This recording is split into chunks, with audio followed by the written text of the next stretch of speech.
this now. I'm gonna record this. All right. All right. So let's go. Let's go. Comment te mettre tout en split screen avec Zoom, je comprends rien dedans. That's hilarious. Yeah. Il y a un piton là, mais quand je marche, ça marche pas. Ouais. She's on the telephone fixing your stuff. Il rit de moi. Il rit tout de moi. Non, parce que vous êtes sur le téléphone et vous réparez son situation. Tu dis que t'es multitask parce que t'es comme sur le téléphone, puis t'as l'air comme de connaître ton affaire. Il rit de toi comme le calice, là. Pauvre petit enfant. Yeah, I'm able to do a little drawing, but I just want to see you guys. No, you go to the very corner of the black, and then there's what happens is view is gonna appear, and then there's a drop down that says speaker view and gallery view, and you click gallery view. The very corner of the right hand corner that you got it. Now I see you, but I don't see anybody else. Phil, yeah. I don't see Phil, but your wife is awesome. My wife has the brain. Go ahead, and this is episode 131 for FMA discussion, and right now we have Phil Gelinas, an OG dog brother, and Gelinas. Thank you. And I'm just gonna call you Seb, right? Everyone calls you Seb the pirate. Yeah. Sebastien. You got it, Sebastien. And we have Martin, down below. So. All right. So sorry guys if it's not a live episode. We had some technical difficulties, but hey, thank God it's not live. Then we have nothing to apologize for. All right. So let's start this. A question for both of you. How did you start your martial art journey, and how did you discover Filipino martial arts? You can start with Phil. Okay. Yeah. I started in 1967. I was about 14 years old, and I'd always had a thing. My father actually bought me a black belt magazine because it started printing in 1966 in California, right. And they started sending it to Montreal. And my father bought a couple of issues for me, and it was really quite amazing because it was like you'd see this thing and go, "Wow, there's a magazine about martial arts."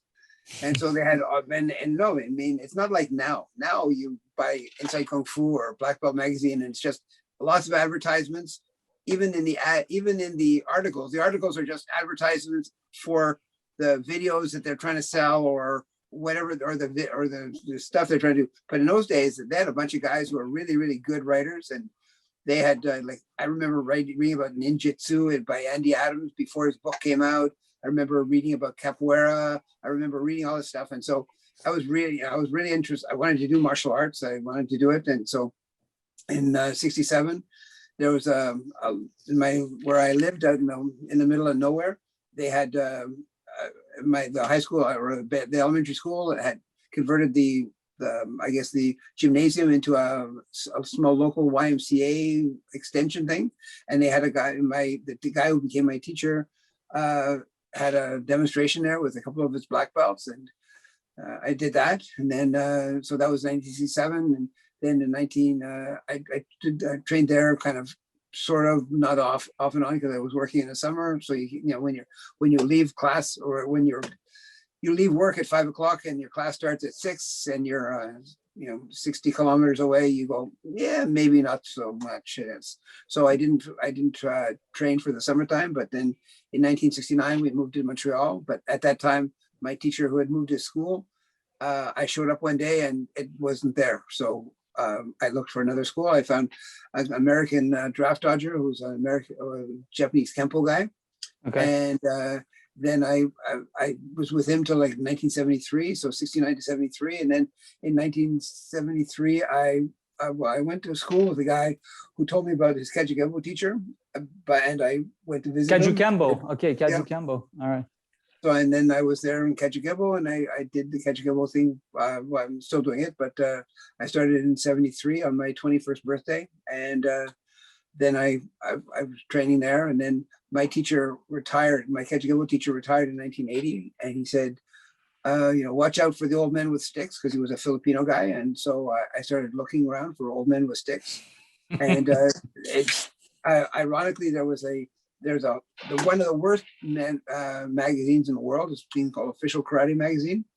It was basically an East Coast magazine, but it was made by people who made the worst comics in the world, I think. And so as a result, it was a really badly made. When the people say, "Oh, it's just a rag," it was just a rag.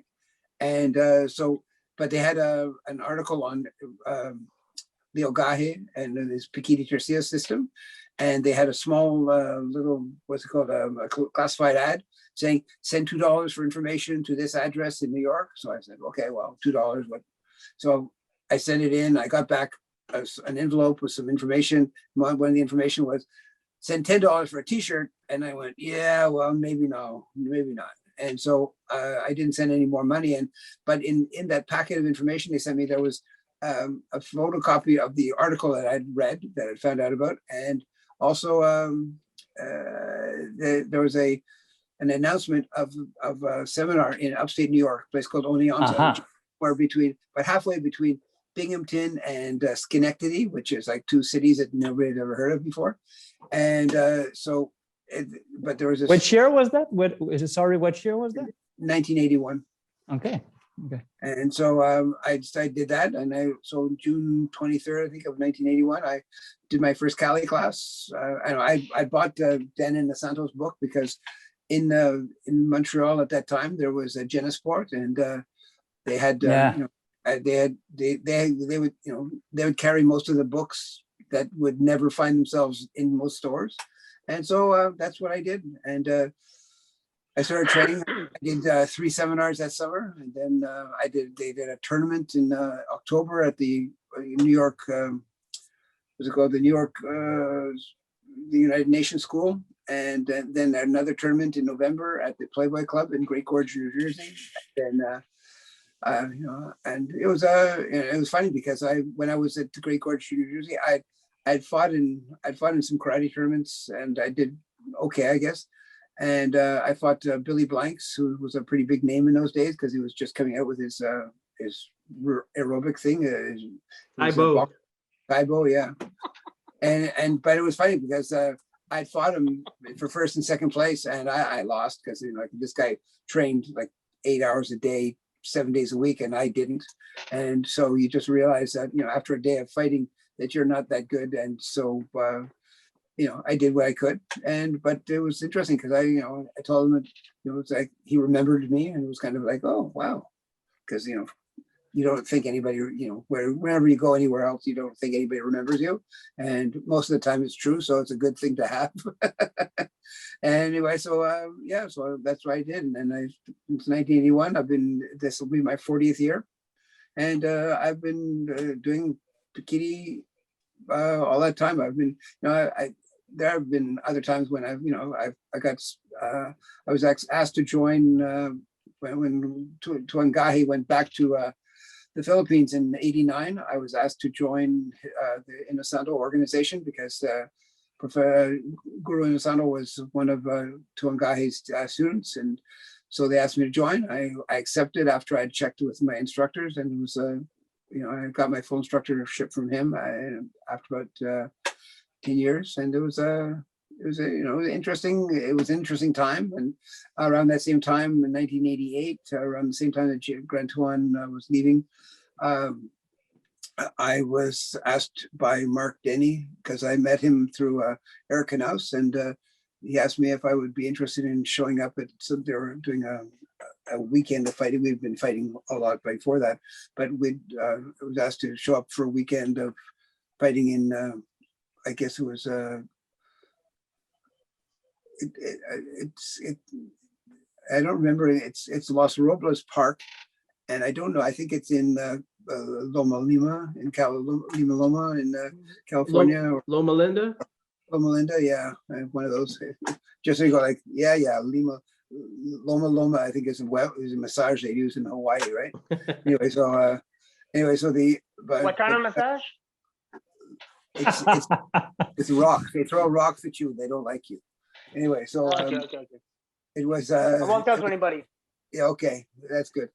Anyway, so I did that, and so I joined the Dog Brothers, and I guess That was 1988. and that was 1988, yeah. And I joined that. I mean, I didn't join. They basically, and it's funny because everybody goes, "Where'd you come up with your name?" And it was like, well, Mark was walking around going, we need a dog name. You got to come up with a dog name. And I was like, what are you talking about? Well, we're called the Dog Brothers. What? So we didn't know about this Dog Brother thing either. So it was like, because we were just invited to go and and fight, and they were going to pay for our hotel room and feed us. So that was great. Anyway, so we did that, and so we were training, we were doing this stuff, and it was funny because they invited like 20, 30 people, and like 7 of us showed up, and 8 of us went. One other guy showed up on Sunday afternoon, and that was Burton Richardson. But all the other time, we just had 7 guys. So I got to fight Mark and Eric and all the other guys lots and lots and lots of times. So people say, I always sort of say when, everybody said, well, how did you get to be our Dog Brother? I showed up. And so everybody goes like, yeah, but, and most people go, you just showed up. I had to fight to get mine. And said, yeah, well, I didn't, I guess I had to fight a bit too, because I spent like 3 hours one time just fighting Eric by myself. So it was like, yeah, it is what it is, And you fought the founders. Well, we were all, in a sense, we were all founders. We were just, we couldn't find our ass with both hands. So it was just, it was pretty good. Eric was a really good fighter. He was, the reason this whole thing happened actually was there was a guy who was building the Pants Productions, Joe Jennings, and he had approached Eric because what he was doing was he was approaching all these people who had, big names in martial arts in those days, like Ben Urquidez and all these other guys, Tadashi Yamashita and all these guys. And so they were asking Eric, as the winner of the West Coast Eskrima Society tournament, if he would be interested in fighting, or not fighting, but making a series. And then his friend Mark Denny in those days, what he said was, look, instead of doing it as a one-off, which will, your popularity goes up, and when you stop fighting, it goes down again. And so instead of doing it that way, they said, look, why don't we frame your philosophy, this idea of fighting full contact and anything goes, and show us, how that works, and then, do this way. So then it'll have some longevity, because when somebody, like, for example, like, even though Benny Urquidez is still training and whatever, there's a lot of other guys that did stuff like that. You just you lose interest after a while. But if something actually has some sense of longevity, you're going to keep an eye on it. So that's what happened. It was really good. Now we have gatherings in Los Angeles, in the States, in Canada, and in Europe. And I would like personally to see it expand to Asia, to anywhere else it could possibly go. I think it's Sebastien has met, he's kind of with me to once in Japan, and he can attest. These guys are committed. They're not just like, they're not they're not dilettantes. They fought and they fight. So yeah, why not then, right? Yeah, why not, exactly. right? Yeah. So what about you, Sebastien? Oh shit. Yeah. Back then in 90 something, I was doing like a lot of kung fu, kung fu shit. It was like fashion back then doing kung fu. So I trained on a bunch of like make dojo school, because back then there was no internet.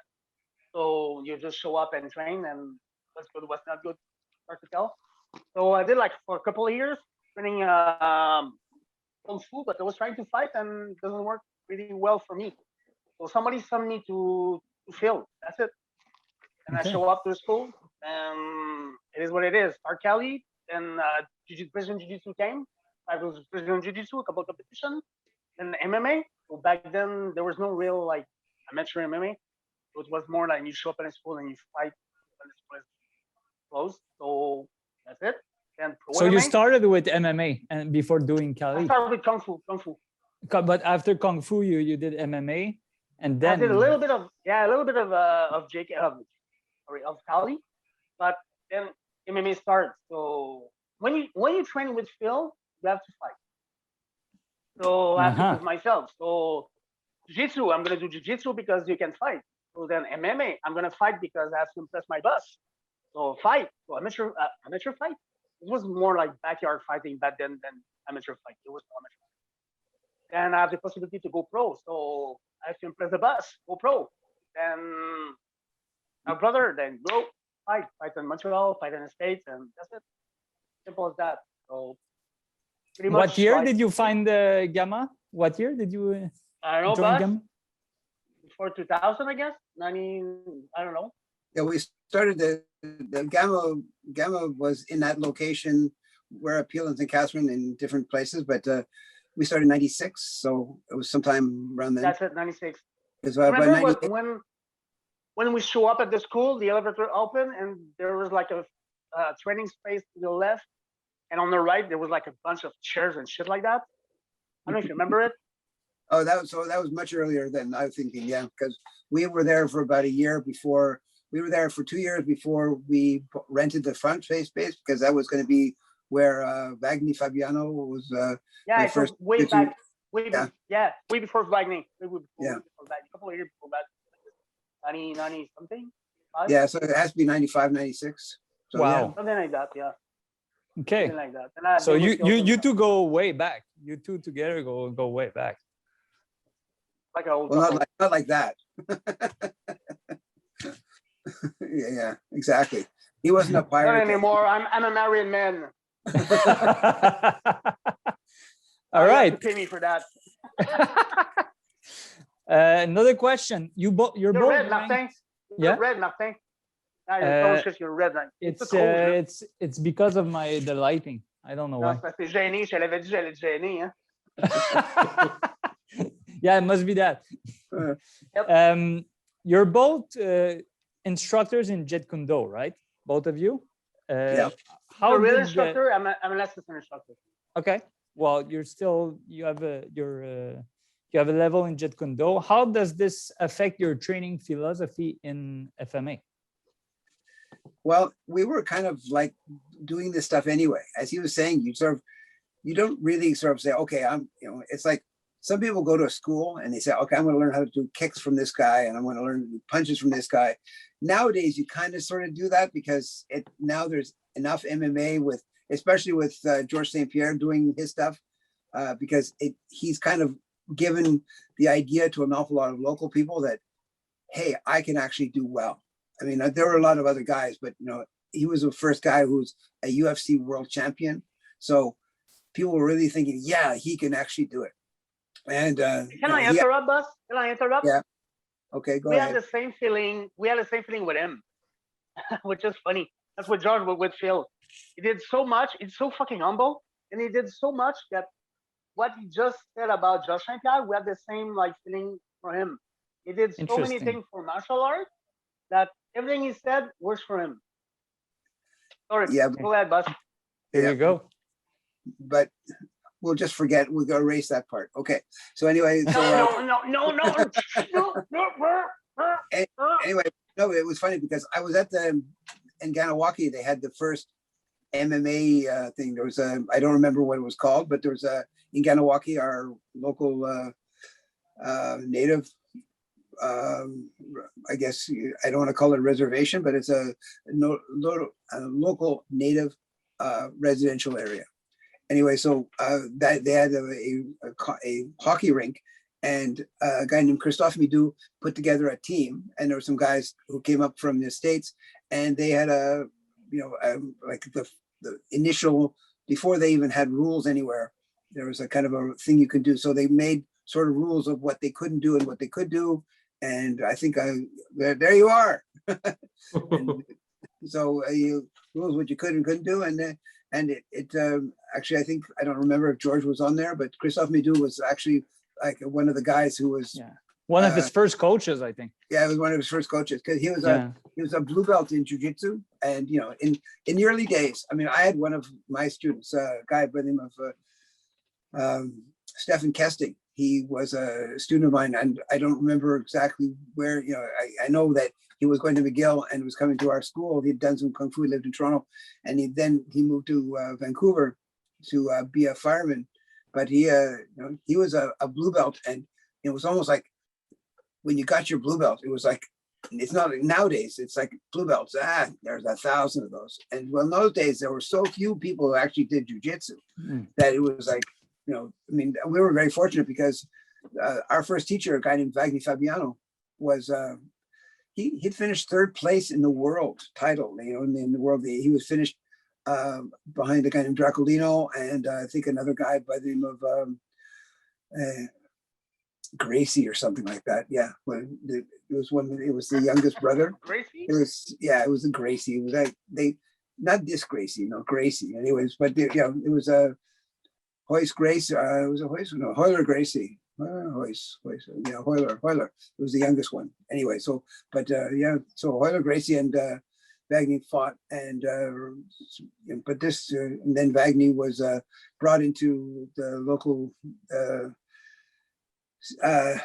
There's a local match that became big. It became bigger. It was the launching board for Georges St-Pierre and for all these guys. All the guys who eventually went on to UFC originally started fighting locally under a small local promotion, and it was of course a lot of other local promotions came in. We've even had the UFC in Montreal. But had it not been for that guy Stefan, they never would have come here, I don't think, because you kind of need a local population that's interested in watching the fights, and so that happens. Cool. Anything to add, Sebastien? Yeah, same thing for me. Like when I fight, no, honestly, but not with Georges St-Pierre, but with Phil. Like he was training. He was always encouraged us to go train with different style, different people. He was doing it. Like he started doing like that freaking thing with the capoeira. At what? À quelle heure t'as commencé capoeira, Phil? 43. 43. Like it's like that's something that he's supposed to do at 43. Like if the guy is ready to go, he's like a fucking 9 degree black belt in Kaji Kempo, and he starts in a white belt degree with capoeira is like, fuck. If that guy's doing it, I have to do it. So it's just inspiration for me. So that's why for me, it's a big thing that you cross train. Aujourd'hui, c'est sûr. Martin, traduit. No, it's okay. We can understand you. So for you, it's important to cross train, and Phil, it was always your philosophy, I guess. Exactly. So I have to do it. So he improved that way. So I'm gonna do the street fucking thing, And when you fight, there's so many different styles of fighting that you have to choose your own style. So there's some techniques gonna fit with you, some technique that's not gonna fit with you. So like body weight, your height, your age, so you have to adapt. So JKD, everything's about adapting. And that's actually what I like about because I'm your student, and what I like about that is you always tell me this doesn't work, this works for me. This doesn't work for me, but might work for you. So there's like 3 levels, So that I like that. And I learned that from Phil. Yeah. Like he's my friend and he's my mentor. So we're not always agreeing, but he's a mentor to me. So just a heads up.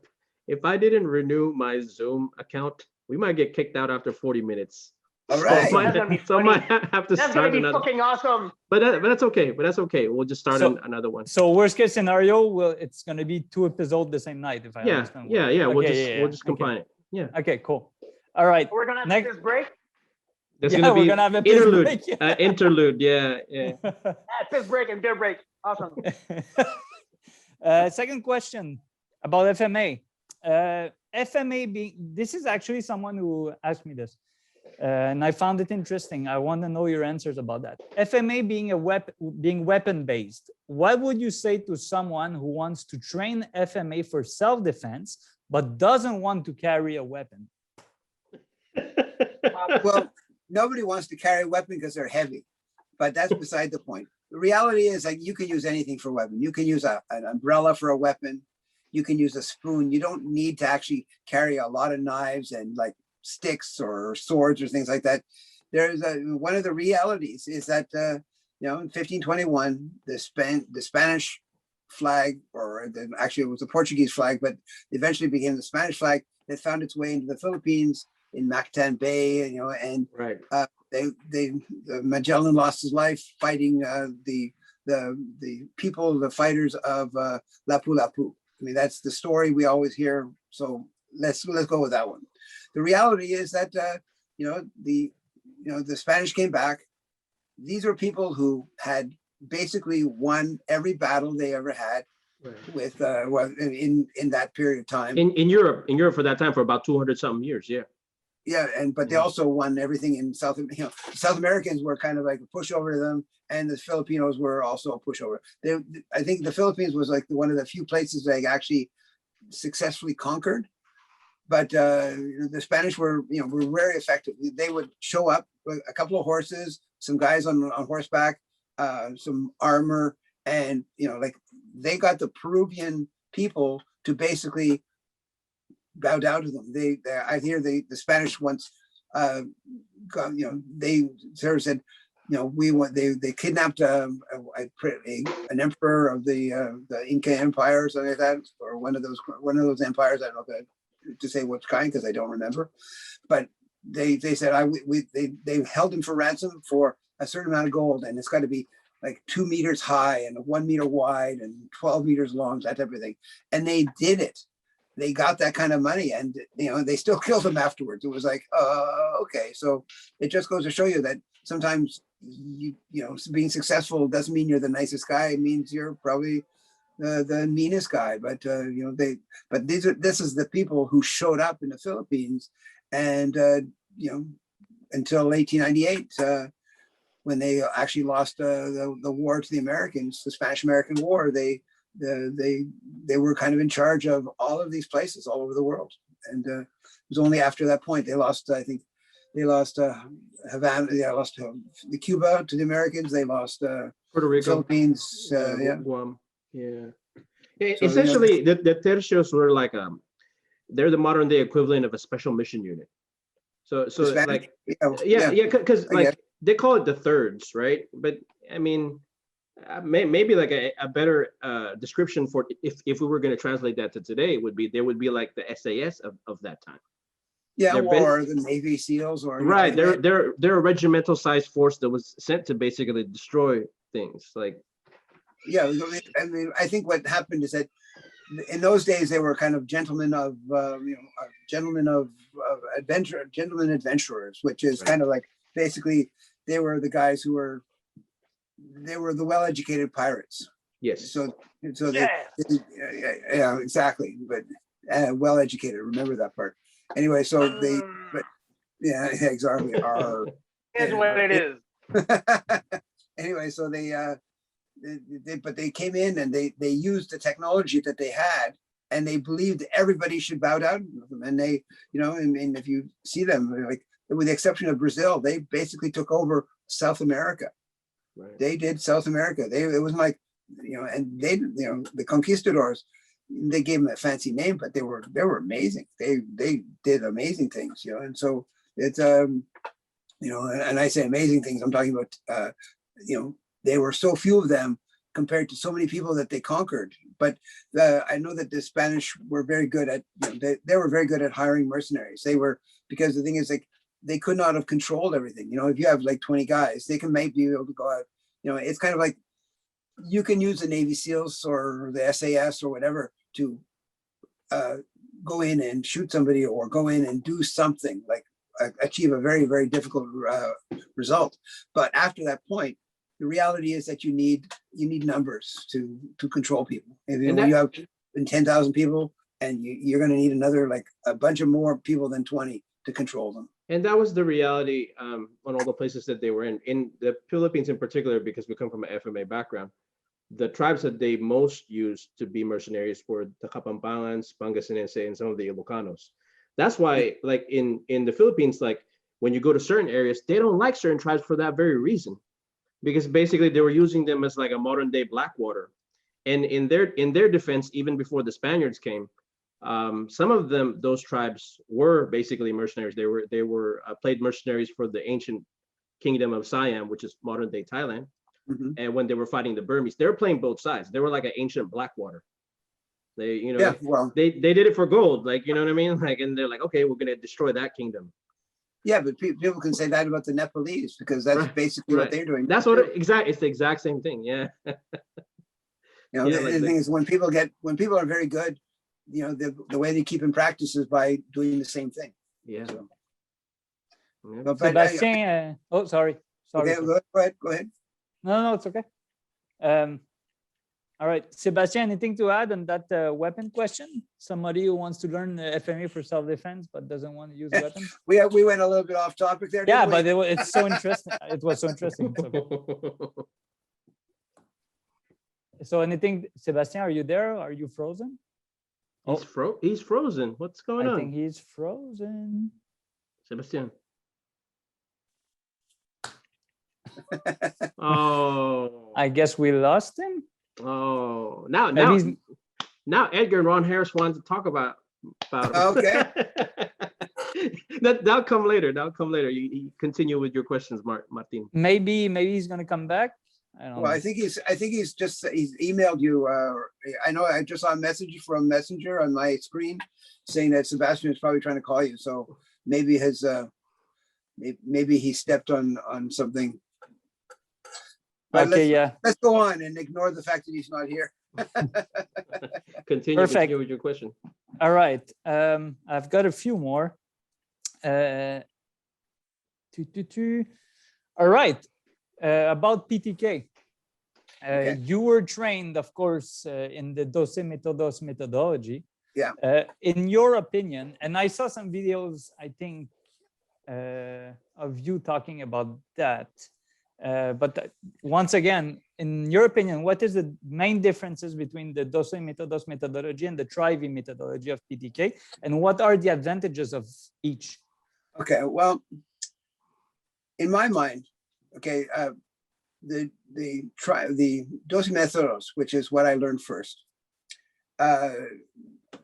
When I was doing it, I had no idea if you go in and you do Japanese karate, there's like a structure. There you do these katas, these kihon, which are basics. You have the one-step fighting. You have all of this stuff. There's a kind of like an outline of this, which is probably a mimicking of some variation of some kung fu that went into its creation. And so then that's what my first experience of martial arts was. And then from there, I had all this other stuff that I was doing. It was like, okay, you have this stuff that's evolving. When I get to Filipino martial arts, I had no idea. So, I mean, my very first weekend training, I went down there from, I arrived in Oneonta, New York, about 5 or 6 in the afternoon. I took a train from a train station not too far from my house down to New York State, and then stopped in Schenectady, New York, which is the street. Actually, I didn't stop in Schenectady. I stopped in Albany, which is one after Schenectady. And then I took a $20 cab ride to find the bus station. And the bus station was right across the street from the train station in Schenectady. So I was like, oh, okay.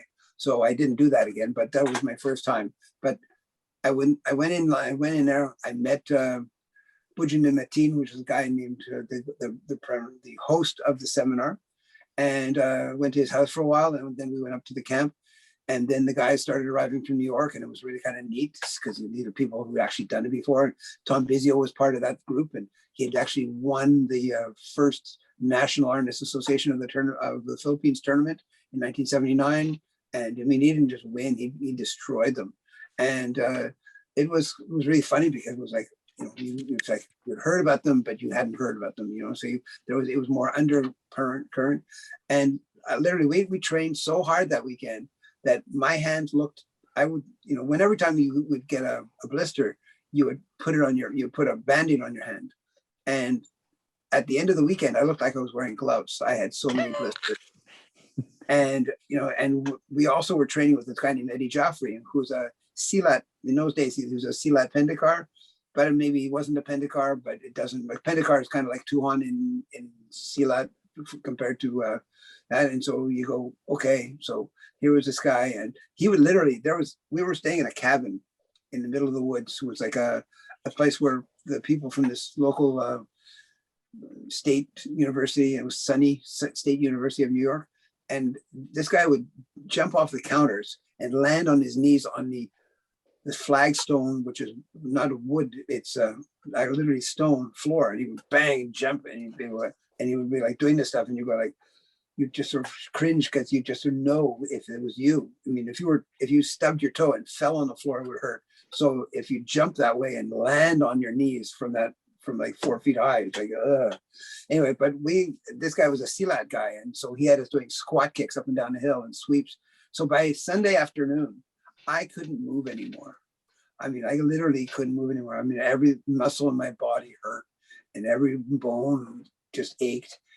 And then I got the train the next morning on Monday, and I went back to Montreal, and then I got in, and I was there, and I was climbing down from the stairway. I mean, like most trains, they don't like in Europe, the trains are made to, the landing is at the same level as the stairs. So you don't have to climb up or climb down. You just walk forward and you're on the platform. But in Montreal or in where I was, there was a step down, another step down, and then about 18 inches to the platform. And I couldn't jump because I was just worried that I wouldn't be able to make it, because literally my legs hurt that badly that I wasn't sure. When you hit the ground, you don't know what your legs are going to do because they never felt that bad before. And so I jumped. My wife was there and was there and holding, and she was like, "Are you okay? You okay?" No, it was great. I'm going back. And so that was the beginning. So yeah, that's what you ran into. So was a 12 métodos methodology that you did. Yeah. So it was that weekend and 3 other seminars during the summer. And when I went down to another seminar in New York during the following July. And I went back and forth into New York a couple of times. And Tom Bizio had a school down there. And he's the guy who taught me the lion's share of this material. He'd been taught directly by Leo Gahe. And Leo Gahe moved from New York in about the spring, fall of 82 or 83. And so it was 83 or 82. I don't remember in those days. But so he'd moved to Texas and then moved around to other places. And so that became so Tom became my major teacher, and he gave me more explanation about the dosimetros because that's what they were all doing. And then when Tuhon Gahe left New York, he realized that, you need to basically, if you're going to be teaching something regularly, you need, especially something as complex as Kali, you can't just sort of do it once or twice a week. You have to do it like literally every day and hours and hours. And so that's what Leo Gahe would do. And so when he moved out of that he kind of stopped that became no longer the methodology that they would practice. And so I would, I was very fortunate that I had Tom Bizio because I was that kind of manic trainer. I would do an awful lot of training, but if you'd had no idea, I mean, like, I'm not going to just sit there with one technique and do it over and over again until I fall down dead. It's, you need to have at least something to change. You need to motivate yourself. And so I think, so now getting back to that, the thing for me, the reason for it is because it's only now that I'm starting to see, actually, because Sebastien and I have been working with some of the more advanced material, some of the Spanidagus Seguidas and stuff. And so start realizing, there's a module in as far as how that works. And you start realizing that your basics are set by how you do the stroking patterns and how you do these things. And so like that, they have things called absolute. It's kind of this weird mixture of Ilocano in Dosimetros. It's kind of like it's a weird mixture of Spanish and Ilocano. So you have these Spanish terms which seem to be they permeate the systems, but then there's some local terms which kind of identify where they came from. So Ilocano is the language that the people in Negros, where Tuangahe lives. Oh, Ilongo. Ilongo, you mean Ilongo. Ilongo. Yeah. Because Okay. Ilocano's up north. Yeah. Oh yeah, they're north. I apologize. Yeah, it's okay. It's okay. It doesn't matter. All I can say is my teacher, my Kajigemu teacher, used to say "Portanganamo" to me all the time, or to everybody in the class. And so it took me a while to finally figure out that he was swearing. So I figure, at least I got the right country, right? Anyway, so Ilocanos, yeah, you're right. I apologize. Ilongos, I was talking about somebody and they were talking to me about Ilocanos, and I was like, yeah, okay, I guess I screwed that up. So I apologize. I never claimed to know anything more than how to count up to 10. So there we are. Anyway, so that you're the same generation as like Omar Hakim and all those people. I predated him. Omar only started learning Pikiti after Grand Tuhon moved to Albuquerque, which was about 84, 85. I met him in 86 or 87 at the Nashville camp. Or 80, actually the Nashville camp was in 88, 89. 88 and 89. So that's those 2 years we did Nashville, and I think Omar was there both years, and he actually told me that we actually did some sparring together, and I think in the 89 camp. And Eric and Mark were there. I think that must have been the 88 camp. Yeah, there was the 88 camp. He was there, and I think Eric and Mark showed up again the next year. I think I fought Arlen in the for the heavyweight title of that tournament. But yeah, that was a long time ago. A long time ago. But yeah, so, anyway. Yeah. Did you learn the Tri-V methodology also, or you only? Well, I learned it after. Okay, after what happened is that the Dosi Methodos was kind of the stuff that was being practiced by Leogahe and taught to all the people practicing Pikiti until about 1989, at which point he returned to the Philippines.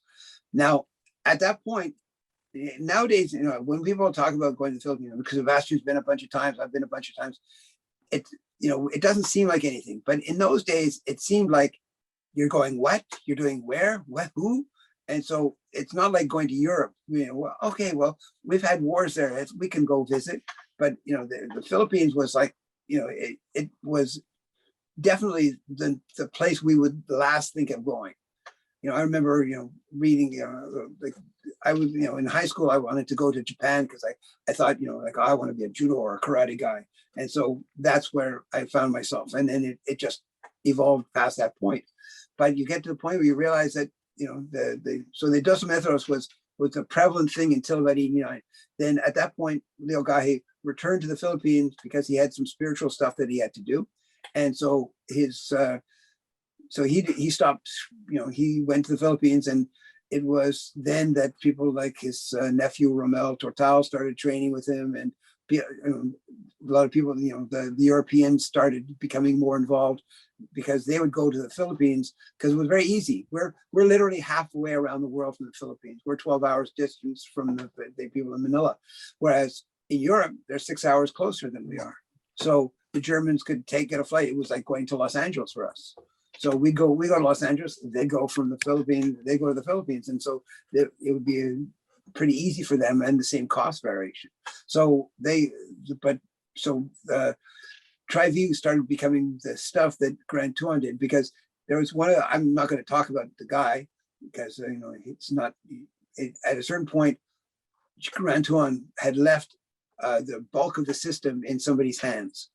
And so what happened is that that person decided that they could no longer follow Tuangahe because of they had a personal dispute. And so Tuangahe started, I think, creating the Tri-V because he wanted to do something that somebody else couldn't say, oh, that's just this stuff, or oh, that's just this stuff. And so he created, Tri-V was the material that he created. He tried making it a more free-flowing version, like just based on principles, based on concepts, rather than based on techniques or whatever. Okay. And so the methodology originally, for example, most methods consisted of this. Like if you were doing a method part, there was a set of seguidas, which is a set of attacks. So you'd have to know what they were doing.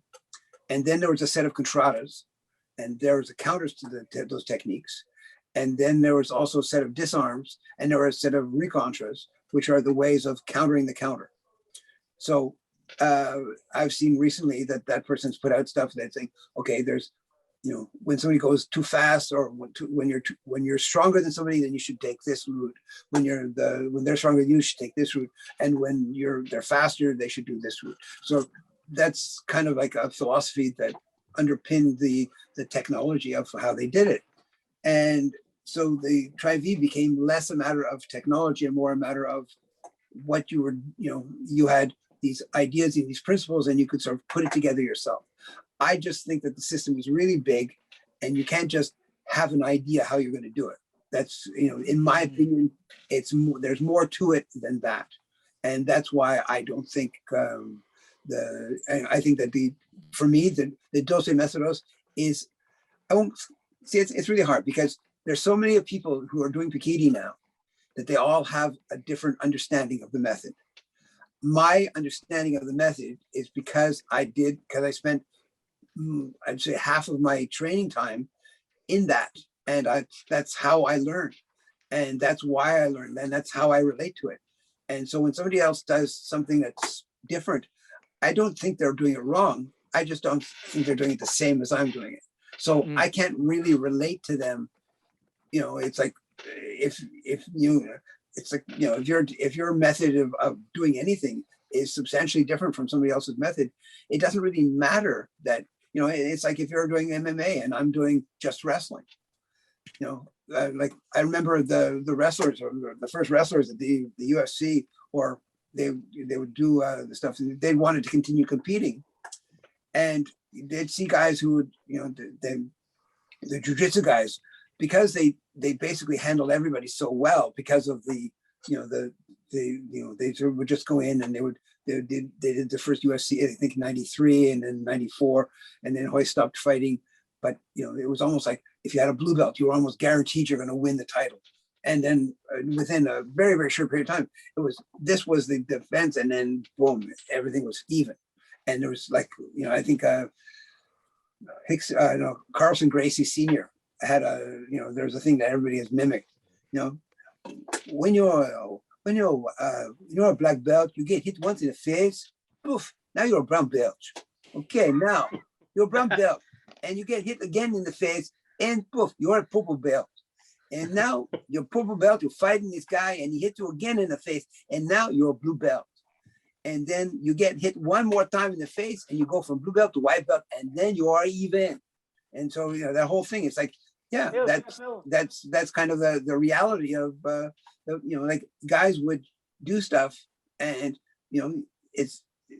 they would stop, and it was kind of funny because I remember there was sometimes people would be afraid of fighting. I remember because Hoist Gracie was he was like the skinny guy in the white kimono, and then he'd be there and he'd do stuff, and these guys would get all excited. But wrestlers, if you got a wrestler on his back, he figured he already lost, because that was the thing in wrestling. If your two shoulder blades touched the mat, you tapped. That was it. You got pinned. And so that kind of stuff is a very hard thing to take out of your mind.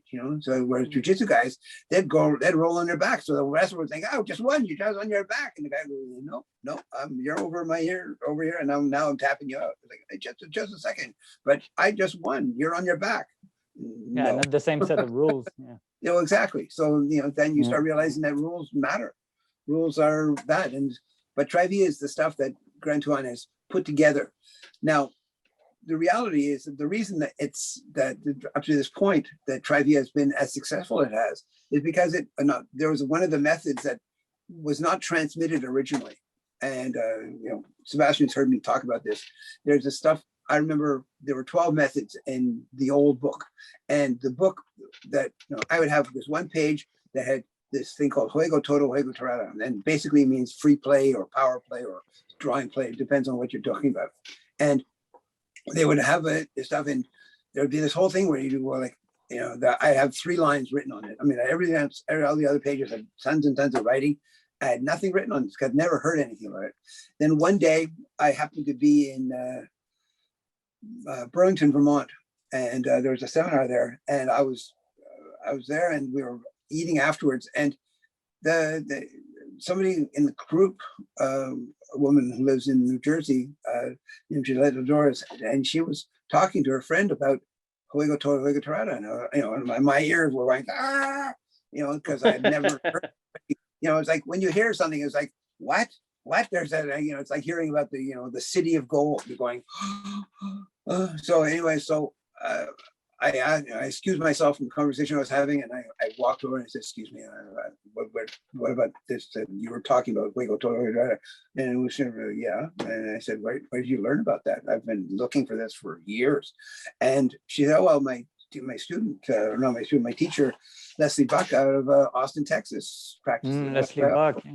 Yeah. And so, I was friends with Leslie. I'd met him years before, and I was like, oh, how, in my mind, I'm going like, why wasn't he telling everybody he knew this? And when I spoke to him, it was like, this was just something he'd learned from his teacher. And it was more of a formatting of how to incorporate other systems into this.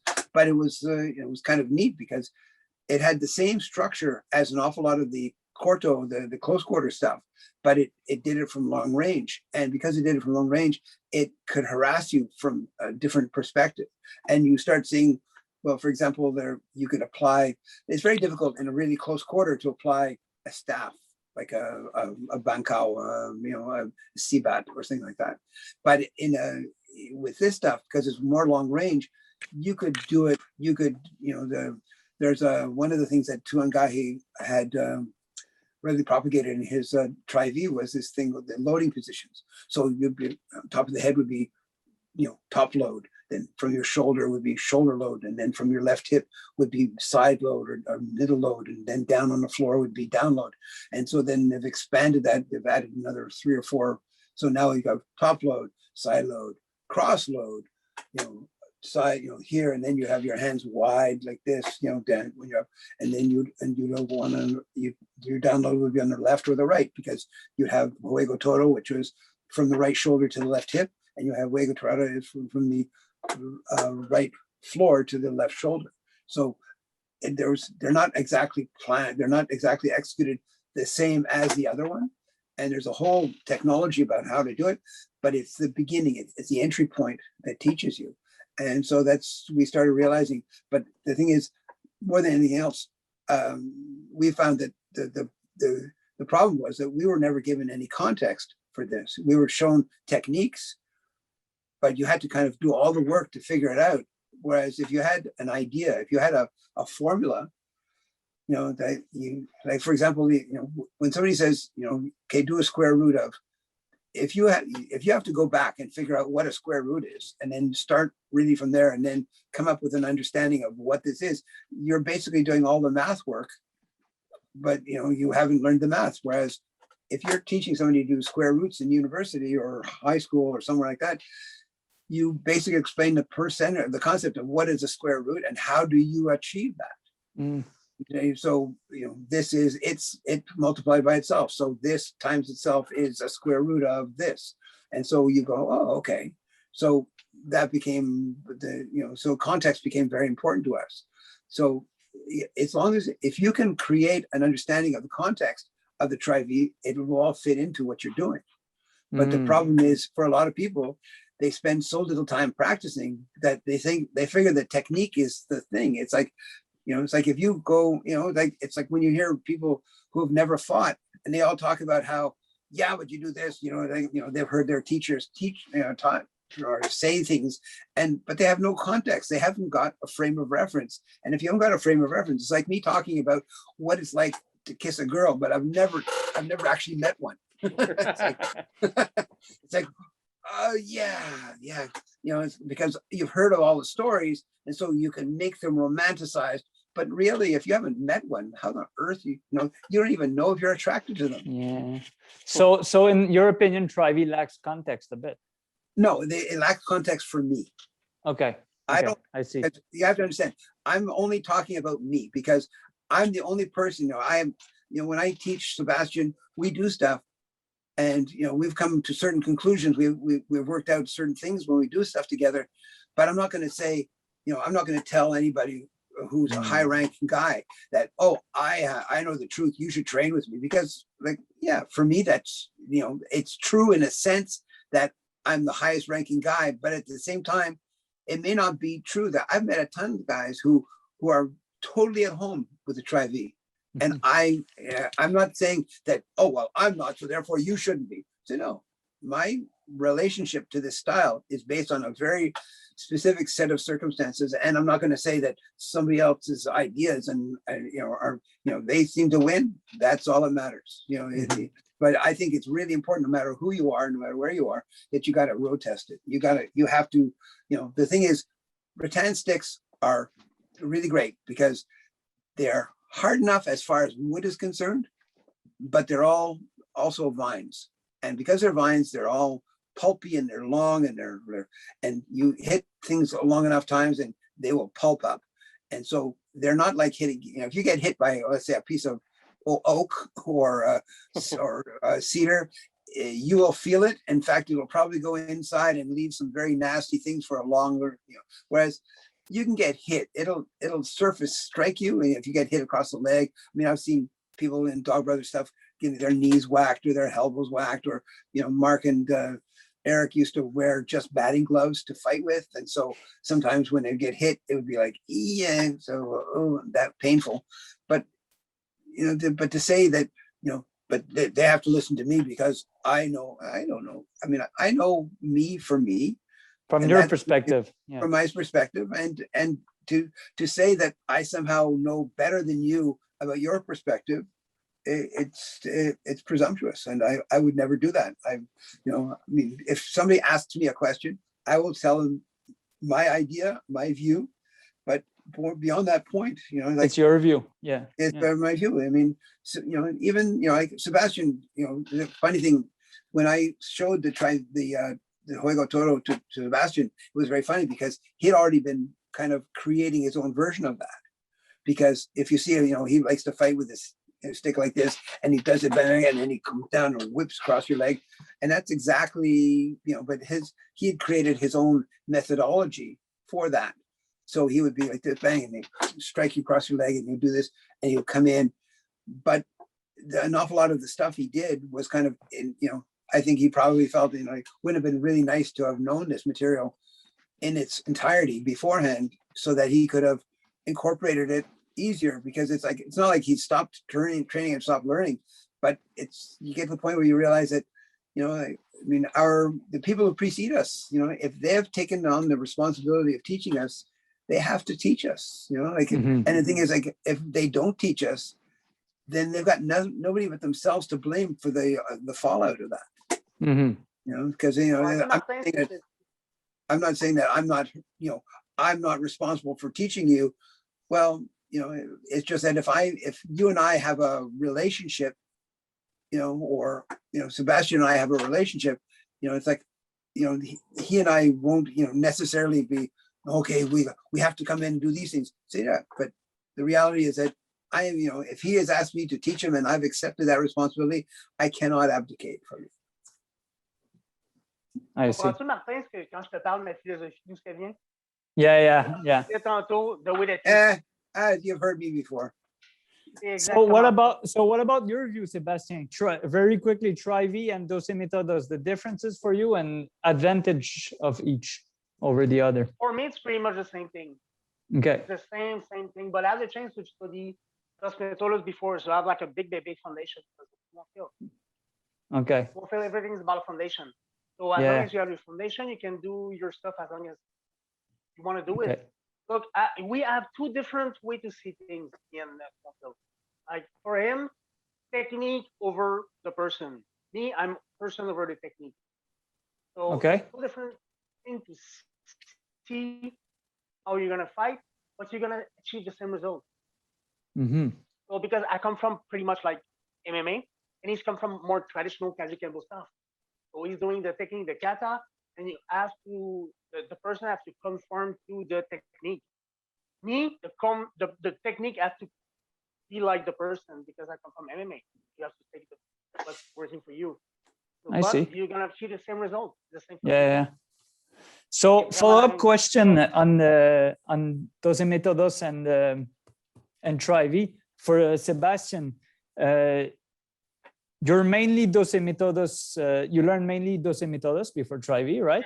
But now my main teacher is Tuhon. My main teacher is Tuhon, is my mentor. Yeah, that's Everything it. I learned from Tri-V, I learned it from Tuhon. But So I yeah, have that's two it. main teacher. I have two main teacher. My mentor is Tuhon, and my other teacher is Kit Asena. Okay, yeah. Tri-V, DM. But now, That's what it is. But Yeah. along that line, he met Kit through me. You know, Yes, of course. But basically, all I'm saying is that, you know, if probably, you know, because Sebastien likes to think of himself as like whatever, but like if I would say horrible things about Kit, he would probably act upon that. He would probably think that, oh, I'm saying some bad things about this guy, so maybe the guy's not good or whatever. I'm gonna fuck him up. Well, maybe that too, but anyway, that's another thing. But you know, but the idea is that you find yourself after a while going, I'm doing these things because of the person I am and how I'm doing them. So it's just a matter of looking at things and saying, okay, here I am. I want to improve. I want to improve myself. Everything is about context. Everything's about context. Like there's two different things. DM for me, it's more like martial art thing, tribal thing. If you do like Tri-V, it's gonna be more like combative or like army, soldier, stuff like that. So if you have like a lot of time to practice and to learn your shit, go do TM. TM is like the main thing, the foundation. But if you have to be quick, the soldier can train like for 6 years to be like effective. He's gonna have to be effective in 2-3 months. So you're gonna show him like a lot of like effective thing with no real foundation because he don't need it. He's gonna need like 1 and 2 and stuff like that. But if you do DM, you have to learn like the whole shit. Okay, I see. Think about context for me. Okay, interesting. Follow-up question on that. Now you joined the PTTA of Jared Wihongi, Sebastien, and you follow the curriculum of Tri-V. I'm following both. Okay. I'm following both. I take the curriculum of Tri-V, but since Jared is like a DM guy kind of way, I think like you can correct me, Phil, if you want, but I think he was like a guy. He was with Tim Wade, which he's a DM guy. So his foundation, his curriculum is a lot based on. Il est vraiment basé sur le curriculum de Tim. C'est du DM, mais qui est comme tourné un petit peu. So what you're saying is that since Jared, the president of the PTTA Foundation, his foundation is in DM a bit with Tim Wade, Doce Métodos. You kind of teach both right now. You teach a Tri-V curriculum with Doce. It's super easy to go to Tri-V from Jared to the basic methodology of like DM, which is for me, it's super easy to blend everything together. I see. It's really easy for me to do it because he really come from, like, you can correct me, Phil, if you want, but I really think that Jared come from the big, like, he's got a big, un gros curriculum de base de DM. Another thing to realize is that, I mean, it's not like Sebastien one day decided to go off and join Tri-V. They came to me and asked me, you know, a long time ago, you know, like they asked me a long time ago, would it be okay if Sebastien learned this material? Because they were looking for somebody in Canada to be an examiner. And I thought, you know, hey, sure, why not? It's like there's a, you know, it's not bad to do things like this. It's a matter of, you know, it's the same thing we were talking about before about context. You know, for example, you know, I remember, you know, people are always talking about respect and how that affects things. I remember going to school, and there are a lot of times when, you know, people had no respect for a particular teacher. And so everybody would be there saying, yes, Mr. whatever, but saying with a snotty nosed voice, like, yes, Mr. And the other times you could have somebody who was the best buddy but you respect them, and you could tell the difference, the way the person was treated. It's and that to me is very, very, very big importance. So I had no problem saying that Sebastien. They asked me, what do would Sebastien do it? I said, I don't know. You have to ask him. I would not think to answer for him myself. So because Sebastien is an independent guy, but at the same time, did I think that he would be competent to do it? Yeah, of course. And then that is and once something like is made, then you have to make the decision to the both sides have to come together. This is not like me saying, okay, if you want Sebastien as a student, 4 cows and 2 donkeys. It's not like it's not, and then he's yours. It's not. This is not how we work nowadays. So that's my value. 2 cows and a donkey. 2 donkeys. Two donkeys. God damn it! Fuck. Awesome. No, but actually, we had like a talk, me and Phil. So we had the talk, and I'm still training with Phil. Like a lot of people think that we're angry at each other. I don't know why, but like I get along with everybody that I like. Like my main thing for me, surround yourself with good people. Yeah, you always told me. You always tell me that. Yeah. That's the main fucking thing. Then I'm not gonna go to that role, but Phil is a great guy. He's my mentor. Like Kid is my mentor. Like I train a lot with like Michel Doiron in Ottawa. Like he's fucking awesome. He's a good guy. Min is a good guy. These are my training partner. I surround myself with good people. That's the main fucking thing. Like there's so many fucking assholes in martial arts. Surround yourself with good people and Okay, so cherish what them, is the please. the importance of ranks For and me, titles like, for you? Oh, are you frozen again, Seb? Oh no. Seb, what happened? Go ahead, boss. Oh, okay. Okay. So yeah, the importance of ranks and the importance of ranks and titles for you guys. Is it important? Is it not important? Titles and ranks. I'm waiting. Come on, Sebastien. For Tell me, him. go ahead, boss. Go ahead, boss. No, I'm waiting for your answer. Sebastien, He goes, you're... uh-oh, better pretend I'm frozen. Oh, Yeah. no. Oh no. Oh, there he you're is. back, Sebastien. Kick out, sorry. I came back. J'ai été jeté. J'ai juste été sorti. C'est revenu seul. Okay. So yeah, It's just toi et moi, Martin? No, we're the 5 of us, the 4 of us. Everybody's there? Mhm. Yeah. Okay, sorry, I was kicked out. I'm so sorry. Yeah, I see everybody. Okay, I'm so sorry. It's like the internet that doesn't want to hear your opinion about ranks and titles. Me, I don't give a shit about ranks. Don't go, boss. Go ahead, boss. You know what I'm thinking about that. Go ahead, boss. I don't want to make enemies tonight. Yeah, well, and no, there's a lot of stuff that's negative about titles. I mean, ranks, things like that. There are a lot of people who get stuff, it's like if ranks meant something at the beginning, like if you're like when you're in a first martial arts group and then somebody says, okay, you're never put as a teacher, people kind of take you as the teacher. So you're kind of like, sometimes as things evolve, then this happens more and more and more. And then what you realize after a while is that, the guy, sometimes it's not the loudest guy, but it's, for as far as the group is concerned, they all know who the person is that seems to know more than they do. And so as a result, that kind of stuff evolves.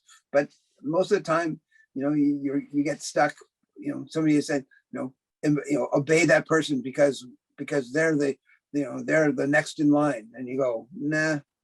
No, you find yourself walking towards the exit when you hear too much of that, because there's I've seen it, like it's not I'm not going to start pointing fingers, but there are an awful lot of people out there that would probably be less happy with my opinion, should we say? Yes.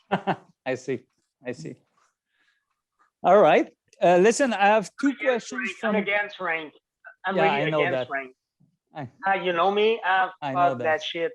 You think you're better than me? Come and fight me. And if you beat me, I'm gonna learn Yes. from you. That's gonna be Yeah, fucking yes, awesome. Grandmaster. Yes, Grandmaster. I'm totally against rank. And I'm gonna be happy to learn from you if you can fucking beat me. And that's gonna be awesome. I'm gonna yes. But if you hide behind your rank, fuck you. Sorry, but my wife's gonna be angry at me, I swear. Sorry. That's fine. Maybe Dean might be a little bit angry. We gotta blur that last few seconds out. Sorry, it is what it is. It is. I can swear in French if you want. It's gonna be way more funny. No, it's good. It's good. I don't care. Let's enjoy this. I have two questions from Samuel Michaud. He's a viewer of FMA discussion who submitted questions. Then two last questions from me, and we can jump to your questions after. Okay, I only have three, right. so yeah. Okay, so yeah, I think you guys know Samuel Michaud. He's a martial arts practitioner. I think he used to train at Gamma. I'm not sure. Yeah, I did. So he has two questions for you. First of all, what is the gem of PTK? The gem as opposed to the jam? The gem, like with I guess the la pierre précieuse. What is the nice thing about PTK, or the nicest thing? I think that's how I understand the question. It's very hard, man, because the thing about a gem is that it your idea, like, if it's easy to be say, okay, a diamond is a great gem, an emerald is a great gem, but then you hear stories that go, oh, this is not how diamonds were created, and you realize that people have their own opinions and there's nothing you can do to change that. So I would say, what the gem is the thing that you find most interesting about it. There, unfortunately, there is no thing that says, okay, this is a gem and this is plastic. It's like, if you can make it work, if that's the gem is not just to know something, but to know it and be able to make it part of you. So, I mean, Sebastien and I have been working on, single stick and double stick contradas for a while. And it's interesting because you start realizing, the practice of it makes you start appreciating other aspects of it that are not immediately available and not immediately obvious. And so you go, oh, wow, yeah, there's this thing and there's that thing. You start realizing that there's more to it than what you originally saw. So when it comes to the materials, when you start realizing that, there is a strong thing that makes it work. I guess there's a lot of stuff that, can I say this? Yeah, there's a lot of stuff that seems to be in there, but is not as obvious as what you think at the beginning. Because everybody thinks like, it's just, I'm doing this and I'm doing this and I'm doing this. But you start realizing that you're able to pick up material that, one of the things that Sebastien and I have been doing, instead of, looking at the technique as it, is told to us, we say, okay, let's look at the drill. Let's look at the drill, because the drill will actually teach you how to do a technique more so than, sometimes people will say, this is what you go here. And you go, well, and then you look at it as a fighter and you go, as a fighter, I wouldn't do that. I would not do that technique. I would not do that technique that way. Because there's a certain thing, like, for example, if you're a wrestler, you're looking to grip a hand, so your hands are down, you're looking to grip a wrist, you're looking to do an underhook, you're trying to do something, maybe you're trying to fake a grab of an arm, and then the person pulls out and they put their hands, so then you grab the leg instead. There's a bunch of stuff like that, but you can't sort of say, well, this is the technique. You have to do this. The person will hit you like this, and then you're going to do this technique and counter, and then you're going to grab this thing, and then you're going to hit them. And yeah, well, that's great, as long as you get to run the show and you get to write the script. But the fact of the matter is, there's a bunch of people out there that have no intention of letting you do that. And so, yeah, definitely, when you start seeing it, you have to have a really good idea of how people naturally move and what people are going to naturally do. And so that means repeating and repeating and repeating. Like when you see really good wrestlers, like even, I can't even talk his name, the guy that beat Nurmagomedov, the guy from Habib Nurmagomedov. Yeah, that guy. Anyway, but this guy is as a wrestler. No, as a wrestler, he's amazing because you see him doing stuff, and he's doing stuff, and he just goes from this takedown to that takedown to And we used to have some guys who were at the school who were part of the used to be part of the Canadian wrestling team, and they were really good. And you'd see these guys, and you'd think, wow, this is amazing. And because that guy Habib, what he has is he's taken that striking thing and he's made it even bigger and better and more. And like he has power in both hands and his legs to kick, and he can grapple and he can submit you. So and also he's got a really bad attitude. So when I say a bad attitude, I mean one that would presume to be bad, but because if he thinks that you're screwing around with him, he will hurt you. He will hurt you. He won't care. He won't do it. He won't be nice. He will hurt you. And you almost sort of look at him and say, yeah, you thought this about me? Well, here, I'm paying you back now because there's nothing they can do. I'm not hurting you, so you can't tap. If you tap now, then you're just a pussy. And if you're not a pussy, well, then you got to try and get out of the way. And when I get away, I'm just going to make more. I'm just going to make it harder for you to get away, and harder and harder. And you're going to really, really scream inside. But part of you is not, you're not going to let yourself cry. And that's worse. Like when when you're trying to do something. What's that? I like it. Yeah. Fight is supposed to be like that. Yeah. Fighting. I like it. Taking souls, like David Goggins would say. Oh man, that guy's been my hero since 2008. You know what I mean? I read his wife that he divorced, like back in like 2007. So I've known him about him for so a long you time. followed him a long time before he became famous. Yeah, when he was still married to that other wife. Second question. I like it. Well, I'll show you who he is next class. Okay. And second question from Samuel Michaud. What should be emphasized according to progression in PTK? What should be emphasized according to progression? Well, it's very hard. It's hard because this is that thing you're asking before about context. I mean, that's the problem when you're there and you're doing stuff. It's very hard to be specific about, because everybody's different, and somebody has more natural ability than other people, and so you need to be able to say, okay, so you've learned the basics. Now what? Is it time to teach you principles, or is it time to teach you more technique? Is it time to teach you more strategy? Is it time to teach you this? So so you have the dosimethodos. There's a kind of like there's a path through those woods, but you have to, there are times when, not everybody, even though everybody likes to have a cookie cutter type of training method, we have like 13 people in a class and we all have to teach them the same way. Well, that's just because, they never had classes like that in the old days. If you were, in the old days, if maybe in a Kung Fu school like Sheldon Temple, you had certain things where you were expected to do certain movements, but I don't even think that was pretty normal. I think it was like there were certain things you did for form, and so you have to practice all these forms like that, or basic techniques, your punches and kicks. But eventually, you would have to be you'd have to be able to discern that thing, because you learn it, you may learn it, but it may not so much there's a wrong time to learn it, but sometimes you can't use it the same way that you thought, because even though you may think that it's what I'm doing, but it's not really that at all. You're doing a bunch of stuff. So when it comes to learning this, when do you do it?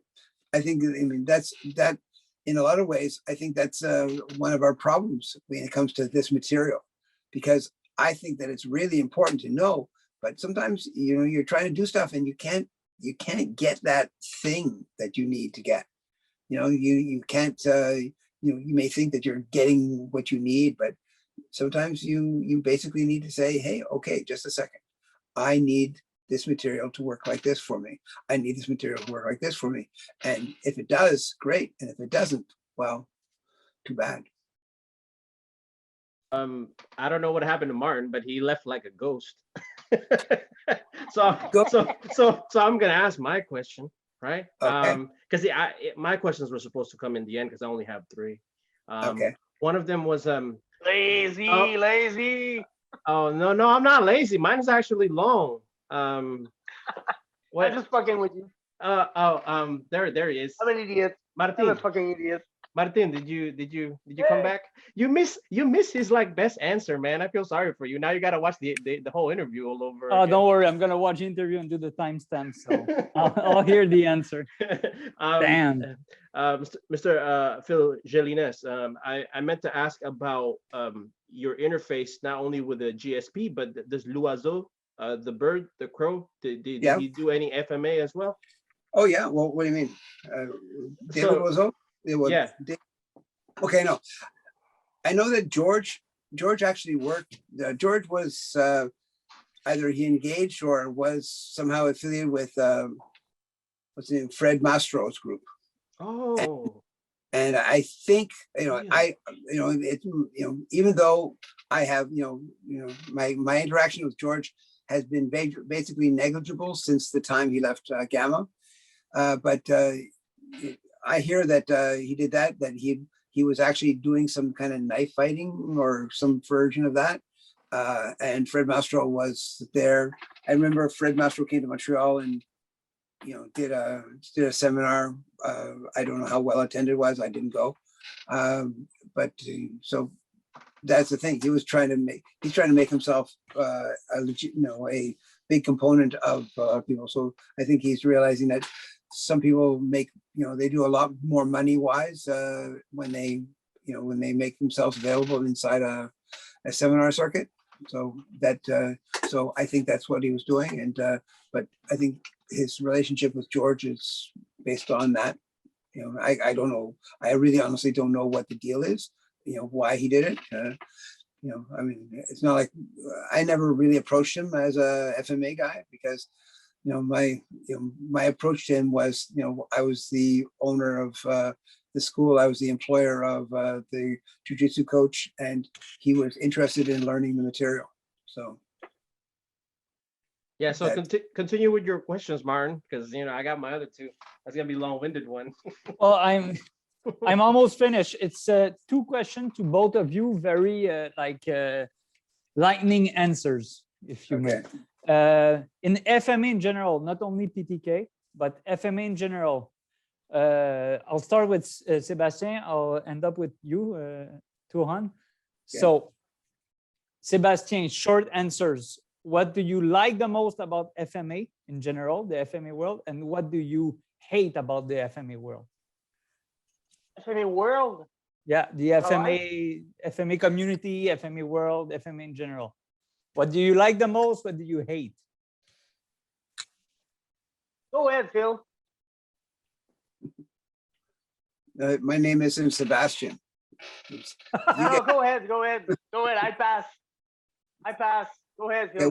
What do I like about it? Let's see. What do you like the most and what do you hate?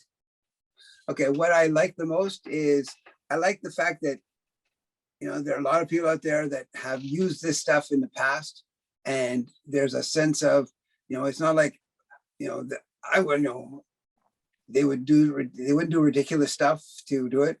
The fact is that I like the fact that there are some people out there that are willing to put their techniques online to try.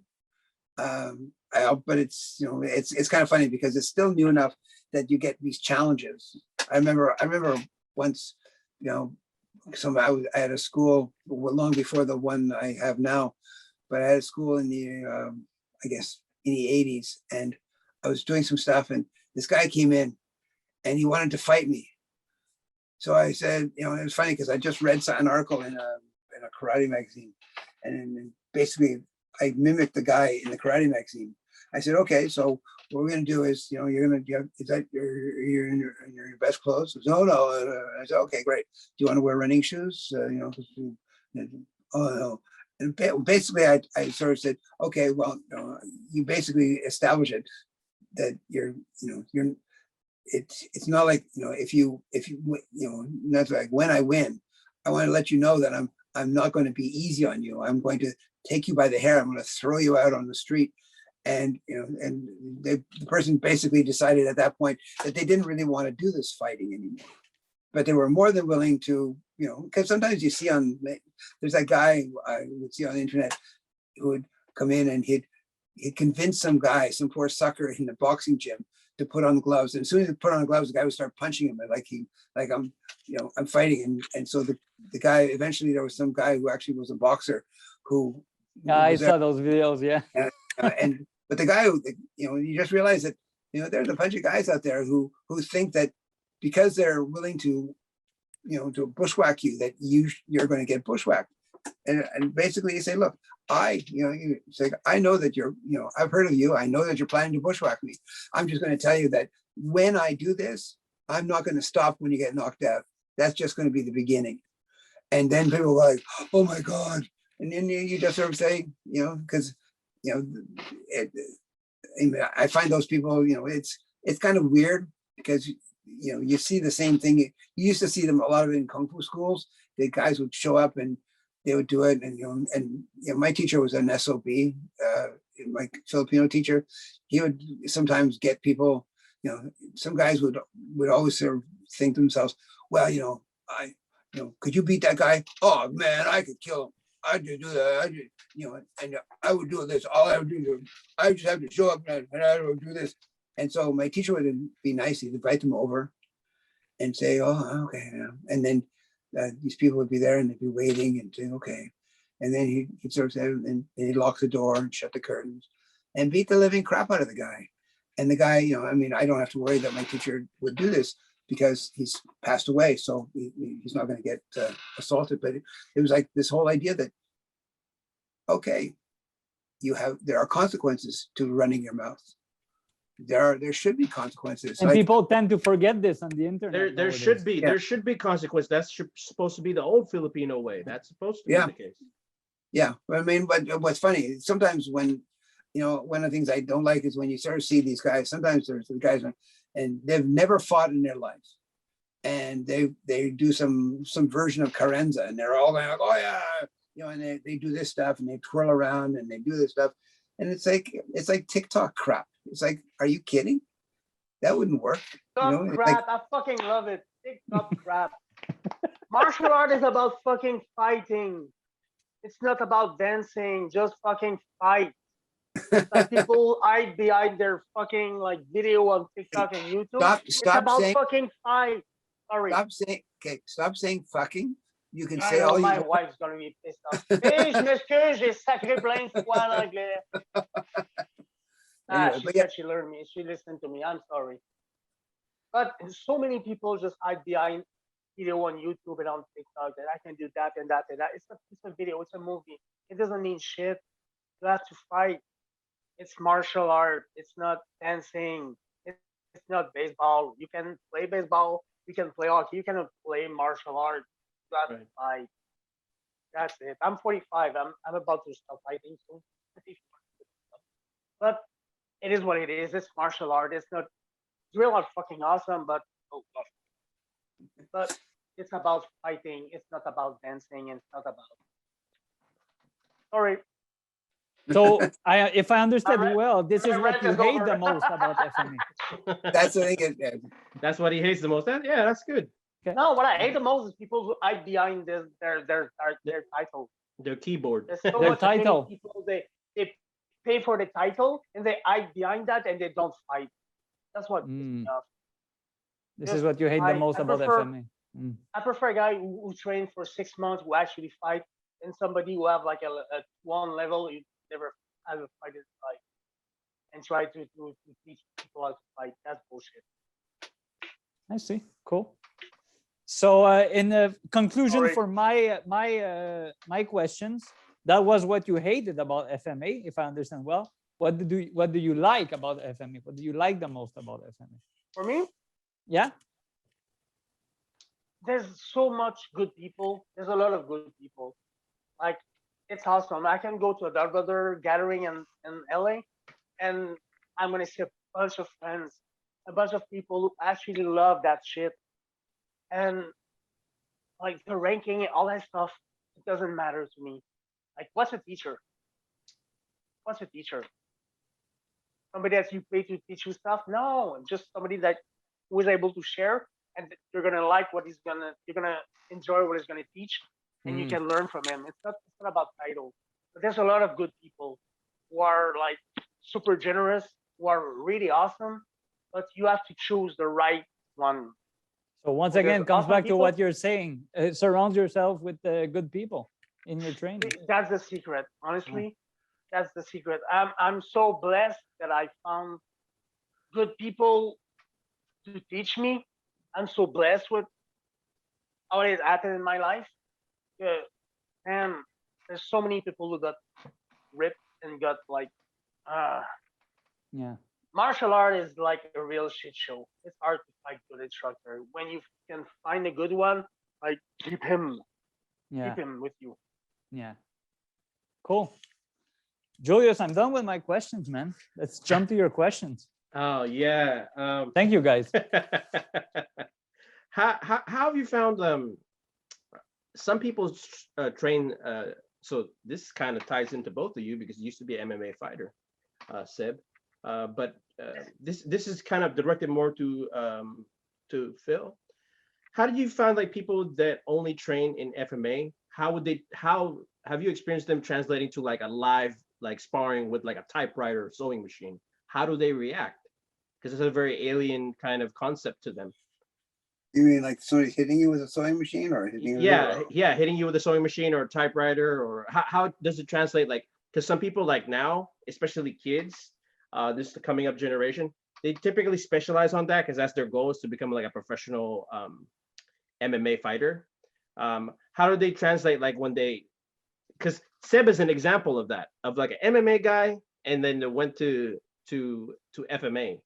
Like, do they still get stressed out? Are they not like completely inoculated with that? Because it's a different type of thing, like getting punched and getting whacked with a stick. It just feels different, you know? So Well, I think that the reality is that nobody really ever, if nobody ever acclimatized themselves to anything, because you always have to be at the point where, you have to be on the edge of your seat. You have to, if somebody's going to come in and basically threaten to remove your head or, take something, stab you wherever, you can't just sort of sit and say, okay, I'm going to stab you. Okay, great. And then fight them. You can't do that. You have to be charged up. I mean, it's like when you see these people in a street fight, they're there and they're like, and sometimes they've never done this before, so they have no sense of reference point. They have no idea. They don't know what happens and how it happens and where it happens. So they go, okay, well, you're going to do this, I guess. Oh gosh, and then you realize that their experience is negligible. And sometimes if they manage to survive that and don't die, they will do okay. I mean, there are times. I remember a gathering I went to in 2000. One of the guys there was there, and he was so nervous about fighting a dog brother. God knows why.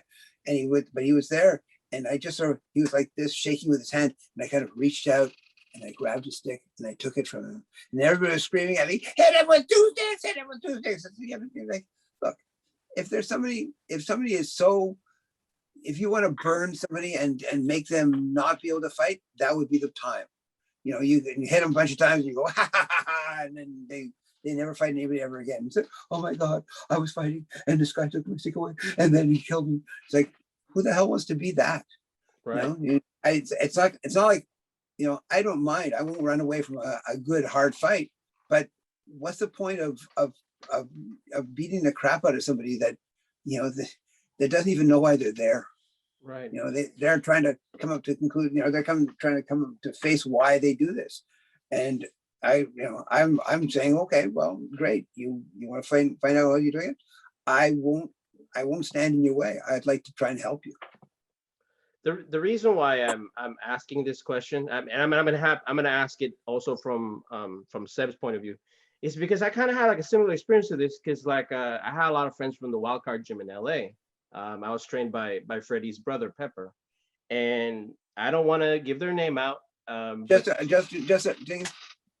We had a guy in our gym who was, because he was from Maritimes too, and he had been managed and trained by Freddie. Oh, okay. And it was funny because he still lives in Montreal, and he's a really nice guy. I'm not going to say his name because it would be, I don't have his permission. But it was, it was funny because I think he won a title, working with Freddie once. Because it's so weird. Like these two guys I'm talking about, one was Silver Gloves, the other one went to National for the Golden Gloves. Mhm. He didn't win, but when I tried to do him, it's like, oh, show us what you do. And I did that. I did the sewing machine and typewriter. It's like, oh, just pretend it's a real knife, right? We got like one that was, it wasn't sharp. It was a blunted, but it was a knife. It was a blunted knife, right? They both froze. And I'm thinking the whole time, I was like, it doesn't make any sense. Like, they're fighting dudes. It's like non-cooperative opponent, 12-ounce gloves, right? They've been doing that half of their life since they were little kids. Right. But they didn't have the sense of like, I don't know, it was just so weird. Like they just kind of froze. And like, I was like, you're dead, dude. Both of them. Yeah, but that's the thing. Is that you're inserting unfamiliarity into somebody who's very, very familiar with something. Like, for example, imagine you took an American car driver, who's used to driving on the left-hand side, and you put him in England. Right. And they drive on the left-hand side, they drive on the right-hand side. It's like, they're trying to go to the other side of the road. They're on the left-hand side of the road driving straight, and instead of the right-hand side of the road, they're having to go, like they're having to do all this stuff, and then you're putting them in that situation. All these guys, if they really wanted to learn, they could learn, but it's definitely going to take a time, a change. The same way that of course, people would ride horses until like 1890 or 1900, and then they would have to change over to cars. And so what do? They made people walk in front of the cars with a light. They made people who had, with introducing the cars, it wasn't like this amazing technological advancement. It was like this, okay, you want to do that thing? Well, we're going to make you pay. And so, the people who drove horses, had the upper hand against people who drove horseless carriages for a long time. So this guy, because you were in a situation, because you faced them do it, they had no frame of reference. They had none whatsoever. Could they have developed one? Yeah, of course. Yeah, probably. Yeah. So at that time, So I'm going to ask Seb. I mean, you have a front seat point of view for this because you were a pro MMA fighter. So go over. Yes, I'm gonna let you know. I was a bouncer for a while, and now I'm working in an homeless shelter. Like as kind of not really a bouncer, but as a bouncer. Like if shit happens, they call me, and I'm like, so it's 4 different things. Like MMA, it's one thing. Dog brother, it's another thing. Bouncer, it's something else. And what I'm doing right now in a homeless shelter, it's something else. Right. Everything is about context. And everything is about where you're doing your shit. If you're doing MMA stuff, you're gonna have a song, you're gonna go to the song, you're gonna go in a cage, you have a referee, you have a crowd, you fight, you're giving a show. If you do like MMA stuff, brother shit, you're going in a row. You're going in a row with a guy. You're talking to him for maybe 30 minutes till it's your turn to fight. Then you fight. There's a referee, but it's Martini. Like sometimes he doesn't give a shit. Sometimes he does. Like it's 2-minute fight. Something is 1.5. Something 3. Nobody cares. Nobody gives a shit. So we fight, and when it's done, you go as fast as you can away from the fighting the ring. Like MMA is different. You fight, then you give a show. Then who won? I won. Picture with a ring girl, then get the fuck out. When you do dog brother, you fight, you go as fast. You have to go as fast as you can outside of the ring because somebody else want to fight. So it's not about you, it's about fighting. Then you go the Iron Curtain, you show, you hit me there, look, there's bruises. I hit you there, that's fun. Okay, next, you're gonna fight somebody else. If you're dormant, it's a whole different thing. Like there's a fight happen, you have to go as fast as you can to hit the guy, remove the guy, and bang. Now I'm working with homeless people. So some people have like mental issues, stuff like that. It's different. But each fight is different.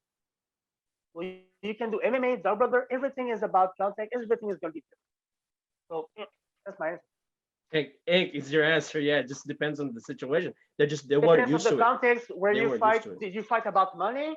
Did you fight about honor? Did you fight because you have a boss who wants you to do something? It's a girl, it's a man, it's a homeless guy, it's a crazy guy, it's a guy on drug, it's a guy who want to fight you, it's a buddy. It's always different. It's always different. There's no like, it's always different. So I have like, I'm blessed because I have the chance to fight everywhere, like in the ring and a brother in real life, and the ring and the street elevator, like everything. It's always a different fight. It's always a different thing. This is great.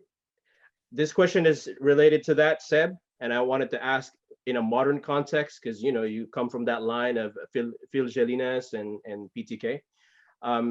In your work as a bouncer, or even outside of it, have you used FMA, and under what context? Particular techniques that I like that you're nodding already.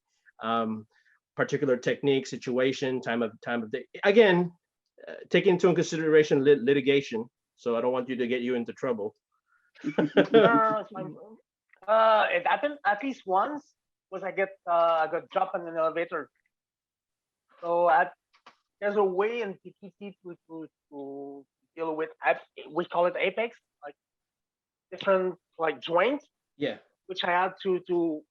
Yeah, apex 1, apex 2. Yeah, I understand. Yeah. Exactly. So I had to deal with that person without knowing that maybe she has some syringes on them or knife. So I cannot rely to my jiu-jitsu to grab them because I don't want to get held by a needle because So I had to control the guy with my FMA skills, which is like fucking awesome because it's really different from jiu-jitsu. Jiu-jitsu, you're gonna like grab to the guy and hold on him. But with FMA, you have to control the limbs. And I have like in a matter of seconds, the guy's gonna, I knew that with body mechanics, the guy's gonna jump me in the elevator, but I have to take that elevator. So at that moment where the door closed, I knew that he was about to jump on me. So I have to control him with my FMA for maybe a couple of seconds. At the time that the elevator goes back to the first floor, the door opened and like pretty much throw that guy outside. But yeah, it's a lot about Dumag is a lot about control than breaking stuff, I think. And I use my Dumag skill to control that guy. Yeah, from a Filipino context, our context of grappling is very different from kind of the BJJ context because the methodology of always thinking that the person is armed and you're gonna face multiple opponents, right? Exactly. Yeah. So you have to think about weapons all the time. But like another time it happens to me that it was an open space in like a dance floor. I knew that the guy is dressed as like with like if you I don't want to be like an asshole, but like so I know that he's not gonna wear a fucking weapon. It's easy to me to do like a single leg, put it on the ground and like side mount. It's easy. He's alone. There's a lot of people around me who's gonna check on me, so I know I'm gonna be fine. But the elevator along with him, that's gonna be different. The guy can pull a syringe or something. You know, I can't pull the guy on the floor and do a side mount and stuff like that. So I have to control the guy with Duma. It's way different. It's not the same thing. Even if so again, context is important. Context Everything is about context. If you fight in the jungle, if you fight in the middle of the parking lot, it's gonna be way different because of the ground, because of tree, because of a bunch of things. Like fighting in the middle of the night or in the middle of the day is different because of sun, because of light.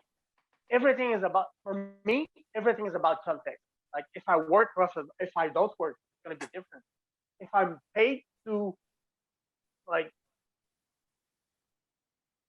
be violent, it's gonna be way different if shit happens to me in the subway with my wife. I'm not gonna react the same way. I'm gonna have to protect my wife first. But if I'm in a fight in the middle of the day in whatever the parking lot, it's a bit different in a fight in a nightclub. You see, it's a whole different game. It's not the same thing. In the middle of the ring with a referee, it's gonna be different in the middle of the night in the street. It's not the same thing. So you have to adjust all the time. I mean, that's it. Believe it or not, we're going at 2 hours. Oh my God. Almost. That blew by like it was nothing. Coach Phil Gelinas, that was awesome, sir. And Sebastien, Seb, that was great. Boss is the man. The boss is the man. I mean, Jesus Christ. Thank you was so awesome. much, guys. That was nice. That was nice, guys. Thank you. And Thank you very much. one thing before we end is that what I do need from you is an insignia that you want me to post, whether that's Dog Brothers Canada or your PTK organization in Canada, so that we can have a thumbnail for your YouTube episode that we can highlight, or any kind of picture that you want. Up to you. So that's, Okay. Not right now, right? I mean, maybe tomorrow. Yeah, it's Well, yeah. if you want, Yeah. Philip, if you want, you send me a bunch of pictures. I can send them to Julius. So and he picks one for the thumbnail of the YouTube. Okay. Yeah, that sounds like a good idea. Okay. Thank you. Il y a besoin de photos. Sorry, this is going to be in French. Il y a besoin de photos pour le thumbnail du YouTube, comme l'affiche du vidéo YouTube. Fait que je vais juste envoyer les photos qu'on a utilisées pour l'annonce. C'est correct avec toi? De quoi, mais je m'en fous. Perfect. I'm going to send you everything, Julius. Thank you. And that was episode 131, Photo de folks. moi, prends n'importe quoi, pour vrai, Martin, je m'en fous un peu. Parfait. Quand je suis beau bonhomme et que j'ai pas l'air fou, c'est correct. T'es toujours beau bonhomme. Oh, yes! I mean, that's spectacular. I'm going to end this now. Thanks, guys. All right. Thank you, guys. Have a nice weekend. Thank you for your time. Bye-bye!